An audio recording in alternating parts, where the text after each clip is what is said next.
नाजरीन, कहा जाता है कि सियासत में कुछ भी हर पे आखिर नहीं।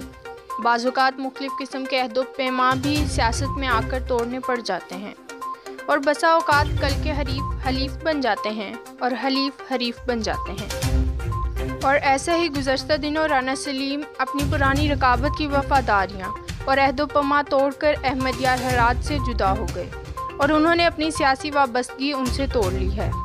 मज़ीद राना सलीम क्या कह रहे हैं, आइए उन्हीं की ज़ुबानी सुनते हैं। बिस्मिल्लाहिर्रहमानिर्रहीम। मेरे और सरदार साहब के इख्तिलाफ की वजह अजवा सिटी केस है।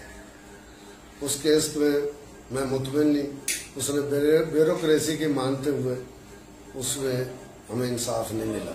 इस वजह से मैंने उसको खुदा हाफिज कहा है और मैं क्योंकि मैं सियासत भी और अपना कारोबार के साथ साथ अपने गैरत के तकाज़े भी पूरे रखता हूँ, इस वजह से मेरा उसका इख्तिलाफ हुआ और कोई मेरी उसकी वजह ज़ाती ना है, ना कोई हमारा लेन देन, ना कोई हमारा किसी चीज़ पे और इख्तिलाफ है।